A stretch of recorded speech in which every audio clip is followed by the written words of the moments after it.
ان کی نظروں کے ہاتھوں سے نکل جانے کے باوجود، ان کے سامنے موجود نہ ہونے کے باوجود اس نفرت بھری نظروں کا اثار اس کے گرد ہی کھینچا رہا۔ رومیلا دروازے پر ایسے کھڑی تھی جیسے سمجھ میں نہ آ رہا ہو کہ وہ دستک دے یا یہیں کہیں کونے میں بیٹھ کر رات گزار دے، لیکن ایسا ممکن نہیں تھا۔ اول تو سکینہ اس کے سر پر کھڑی تھی، دوئم وہ اس گھرانے کی بہو تھی، کوئی ملازمہ نہیں جو کہیں بھی پڑھ کر سو سکتی۔ سکینہ سے دروازے تک لا کر اپنے کمرے کی طرف جانے کی بجائے وہاں کھڑے ہو کر ایسے اس کے اندر جانے کا انتظار کرنے لگی جیسے کمرے میں جا کر وہ جائزہ لینے والی ہو کہ ہر چیز اس کے مرضی کے مطابق ہے یا نہیں۔ رومیلا ایک پھینکی سی مسکراہٹ کے ساتھ اسے دیکھ کر بولی، تم جاؤ سکینہ، مجھے کسی چیز کی ضرورت نہیں ہے۔ سکینہ جواباً ایک مسکراہٹ اس کی طرف اچھال کر رہ گئی، مگر اپنی جگہ سے ہلی تب بھی نہیں۔ آخر رومیلا کو گہرا سانس کھینچ کر اندر داخل ہونا پڑا۔ ایک نفرت بھری نظر ابھی تک اس کا پیچھا کرتی آئی تھی اور دوسری نفرت بھری نظروں کے لیے وہ خود کو تیار کرتی کمرے کا دروازہ بند کر کے کنکھیوں سے اپنے پیچھے دیکھنے لگی، اور جیسے ہی اسے یہ اندازہ ہوا کہ کمرے میں کوئی نہیں ہے، وہ ایک پرسکون سانس خارج کرتی پلٹ گئی اور دروازے سے سر باہر نکال کر سکینہ کو رخصت کیا۔ پھر دروازہ لاک کر کے اس سے پشت لگا کر بڑے آرام سے کمرے کو دیکھنے لگی۔ کمرہ خاصا کشادہ تھا۔ کمرے کے ساتھ بنا خوبصورت ٹیرس کمرے کو کافی ہوادار بنا رہا تھا۔ کمرے کی ڈیکوریشن بالکل سادہ اور نفیس تھی، البتہ کمرے کی ایک طرف رکھے 2 سوٹ کیسز اس بات کی نشاندہی کر رہے تھے کہ اس کا اور آلیان کا سامان ان دونوں کے آنے سے پہلے یہاں پہنچایا گیا ہے۔ ایک دم رومیلا کو خیال آیا کہ وہ آلیان کے آنے سے پہلے جلدی سے کپڑے بدل کر بستر پر لیٹ جائے، پھر بھلے ہی نیند آئے یا نہ آئے، اس کے آنے پر سوتی تو بن سکتی ہے، دوسرے لفظوں میں اس کا سامنا کرنے سے بچ تو سکتی ہے۔ اس خیال کے آتے ہی وہ تیزی سے سوٹ کیس کی طرف بڑھی اور اسے زمین پر لٹا کر کھولنے کی کوشش میں جانے کیسے برابر میں رکھا۔ آلیان کا سوٹ کیس نہ صرف گر پڑا بلکہ گرتے ہی کھل بھی گیا، شاید اسے ٹھیک طرح سے بند کیے بغیر ہی کھڑا کر دیا گیا تھا۔ تبھی رومیلا کے ہلکے دھکا لگنے پر زوردار آواز کے ساتھ کھل کر گر پڑا۔ سامان بھی شاید اس میں ٹھوس کر بھرا گیا تھا، پھر باقاعدہ پیک کرنے کے بجائے بے ترتیبی سے ڈال دیا گیا تھا۔ جبھی وہ 2-3 شرٹ اور پینٹس بیلٹ کے سوٹ کیس سے آدھے سے زیادہ باہر لٹکنے لگے، رومیلا نے یہ سوچ کر سوٹ کیس کا ڈھکن اٹھایا کہ ان کپڑوں کو اندر کر کے سوٹ کیس واپس بند کر دے کہ عین سوا باتھ روم کا دروازہ کھول کر آلیان کمرے میں آ گیا۔ وہ جس طرح تولیے سے سر پہنچتا ہوا باہر نکلا تھا، اس کے نہا کر نکلنے کو ظاہر کر رہا تھا۔ رومیلا اسے پہلے سے کمرے میں موجود دیکھ کر چند لمحوں کے لیے ساکت ہو گئی۔ خود آلیان کے ہاتھ سر رگڑتے ہوئے ایک ہی حرکت پر جامد ہو گئے۔ رومیلا کو کمرے میں دیکھنے سے زیادہ آلیان کو اسے اپنے سوٹ کیس میں گھسا دیکھ کر حیرانی ہوئی تھی۔ اسے یہ تو معلوم تھا کہ رومیلا اسی کے کمرے میں ٹھہرے گی اور اس بات پر کوئی تبصرہ اعتراض کر کے وہ سب کو چونکانا نہیں چاہتا تھا، البتہ ریاض غفار کی بات پر عمل کرتے ہوئے اس کے ساتھ اپنا رویہ بہتر نہیں کر سکتا تھا، جبکہ ریاض غفار نے سختی سے کہہ دیا تھا کہ اسے رومیلا کے ساتھ ہر حال میں بہت اچھے طریقے سے پیش آنا ہے، جو کہ اس کے بس کی بات نہیں تھی۔ چنانچہ وہ اس کے کمرے میں آنے سے پہلے نہا کر سونے کے لیے لیٹ جانا چاہتا تھا۔ ماحول سے فرار کے سوا اس کے پاس اس وقت اور کوئی راستہ نہیں تھا، اور اسی جلد بازی میں اس نے اپنے کپڑے وغیرہ نکالے تھے اور سوٹ کیس بغیر لاک کیے بند کر کے کھڑا کر دیا تھا۔ اسے قطعاً امید نہیں تھی کہ لاک کھلا دیکھ کر رومیلا فوراً موقع کا فائدہ اٹھاتے ہوئے سوٹ کیس کی تلاشی لینا شروع کر دے گی۔ نتیجے کے طور پر آلیان بغیر کوئی حرکت کیے منہ کھولے اور آنکھوں میں شدید حیرانی لیے اسے دیکھتا چلا گیا، جسے سمجھتے ہوئے رومیلا پر گھڑوں پانی گر گیا۔ وہ جلدی جلدی کپڑے ٹھوس کر صفائی دینے کی کوشش کرنے لگی۔ یہ وہ پتہ نہیں وہ سوٹ کیس کیسے گر گیا اور خود ہی کھل بھی گیا۔ میں نے کچھ نہیں کیا۔ رومیلا جس طرح لجاجت کے ساتھ ہاتھ چلاتے ہوئے کپڑے اندر رکھنے کی ناکام کوشش کر رہی تھی، اسے دیکھتے ہوئے آلیان تولیے صوفے پر ڈال کر اس کے قریب چلا آیا۔ آپ چھوڑ دیں، میں بند کر دیتا ہوں، آلیان نے سنجیدگی سے کہا، مگر رومیلا اس کی آنکھوں میں پھیلے تحیر کا مطلب بخوبی سمجھ گئی تھی۔ وہ یہ سوچ رہا تھا کہ وہ جان بوجھ کر اس سوٹ کیس میں گھس کر اس کی تلاشی لے رہی ہے، اور یہ بات اسے بری طرح شرمندہ کر گئی تھی۔ تبھی وہ آلیان کے کہنے پر دھیان دیے بغیر اپنا کام جاری رکھتے ہوئے سوٹ کیس زبردستی بند کرنے کی کوشش کرتی رہی۔ چنانچہ آلیان کو اس کے پاس زمین پر 2 زانوں بیٹھنا پڑا، مگر رومیلا نے اپنی کارروائی جاری رکھی وہ کسی بھی طرح سوٹ کیس کو بند کرنے پر کمر بستہ تھی۔ عالیہ بیٹھا تو تھا اسے روکنے کے لیے، مگر اس کی گھبراہٹ اور تیزی دیکھتے ہوئے چپ چاپ اسے دیکھتا رہا، جو سارے کپڑے ڈالنے کے بعد اب اپنی پوری قوت لگا کر سوٹ کیس کا ڈھکنا بند کرنے کی درپے تھی۔ اسے اس بات کا احساس ہی نہیں تھا کہ زبردستی کے ٹھوسے کپڑے کناروں سے باہر نکل رہے تھے اور اسی وجہ سے سوٹ کیس کا ڈھکن بند نہیں ہو رہا تھا۔ یہی چیز عالیہ کو اسے بغور دیکھنے پر مجبور کر گئی تھی۔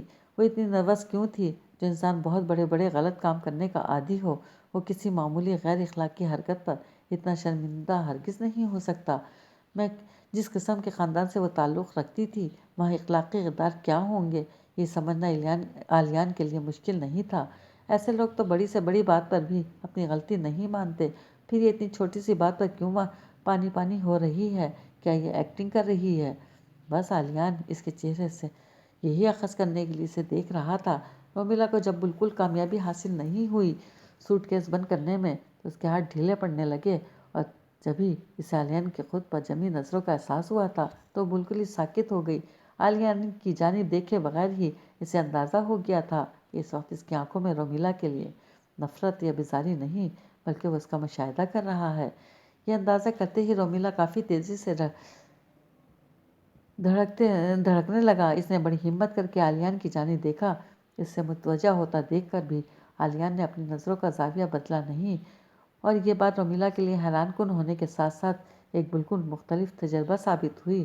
وہ اس سے شرمانا یا کترانا نہیں چاہ رہی تھی، تبھی اپنا اعتماد بحال رکھنے کے لیے اس کی توجہ دوسری جانب مبذول کرانے کے لیے اٹک اٹک کر کے بولی، آپ بند کر دیں، مجھ سے تو نہیں ہو رہا۔ اس کے کہنے پر عالیہ کچھ دیر اس کی شکل دیکھتا رہا۔ اس کے ڈرامہ کرنے کے کوئی آثار نہیں تھے، بلکہ وہ واقعی شرمندہ لگ رہی تھی، بلکہ اس شرمندگی میں اب گلابیاں کھلنے لگی تھیں، جو کہ عالیہ کے لیے خاصا منفرد منظر ہونے کے ساتھ ساتھ دلچسپ بھی تھا۔ اس کے سبھی رخسار پر بار بار سایہ فگن ہوتی، اس کی گھنی سیاہ پلکیں۔ عالیہ غیر ارادی طور پر دیکھتا چلا گیا تو رومیلا جو پورا وزن سوٹ کیس پر ڈال کر اسے بند کرنے میں ہلکان ہو رہی تھی، اس پر سے ہٹتے ہوئے ایک جھٹکے سے سیدھی ہو گئی۔ اس کی اس حرکت سے عالیہ کی محویت میں خلل پڑ گیا تو چونکا تو نہیں، البتہ سنبھلتے ہوئے کہنے لگا، جب یہ سوٹ کیس آپ نے جان بوجھ کر نہیں کھولا تو پھر اتنی شرمندہ کیوں ہیں؟ انسان گھبراتا اس وقت ہے جب اس کے دل میں چور ہو۔ عالیہ کا لہجہ بڑا سادہ سا تھا، اس میں کوئی طنز نہیں تھا، اور اگر ہوتا بھی تب بھی رومیلا اس کے سامنے اس وقت چھوئی موئی سی ہو گئی تھی۔ وہ ان احساسات کے زیر اثر اس طنز کے پس منظر کو سمجھ بھی نہیں سکتی تھی، اس لیے بڑے دھیمے لہجے میں بولا، صرف دل کا چور نہیں انسان کو گھبرانے پر مجبور کرتا، بلکہ لوگوں کی نظروں میں اپنا غلط امیج بنتا دیکھ کر بھی انسان پریشان ہو جاتا ہے۔ خاص طور پر میرے جیسے لوگوں کے لیے تو یہ برداشت کرنا بہت مشکل ہے کہ میرے بارے میں غلط رائے قائم کرے اور مجھے ویسا سمجھے جیسی میں نہیں ہوں۔ رومیلا خلاف توقع بڑی وضاحت سے بولی، آپ کو کیسے پتا کہ میں نے آپ کے بارے میں کوئی غلط رائے قائم کر لی ہے؟ عالیہ نے بے اختیار پوچھا تو رومیلا جو اس کے سامنے سے اٹھ کر صوفے پر جا کر بیٹھنے کا ارادہ کر رہی تھی، ٹھٹک کر اپنی جگہ ہی رک گئی۔ اس کے سوال سے یہی ظاہر تھا کہ اس کے بارے میں واقعی کچھ غلط سوچ رہا ہے، لیکن اس کے ساتھ ہی اسے یہ بھی لگا تھا کہ عالیہ کا اشارہ صرف اس سوٹ کی طرف نہیں ہے، بلکہ اس سوال کا پس منظر کچھ اور ہے۔ وہ بے اختیار عالیہ کی جانب دیکھنے لگی، جس کی سوالیہ نظریں رومیلا کے چہرے پر لکھی تھیں۔ آپ کے دیکھنے کے طریقے سے ہی پتہ چل گیا کہ آپ سوچ رہے ہیں میں نے جان بوجھ کر آپ کا بیگ کھولا ہے تلاشی لینے کے لیے، جبکہ میں ایسی حرکتیں نہیں کرتی۔ اس پل رومیلا کے لہجے میں بلا کا اعتماد تھا۔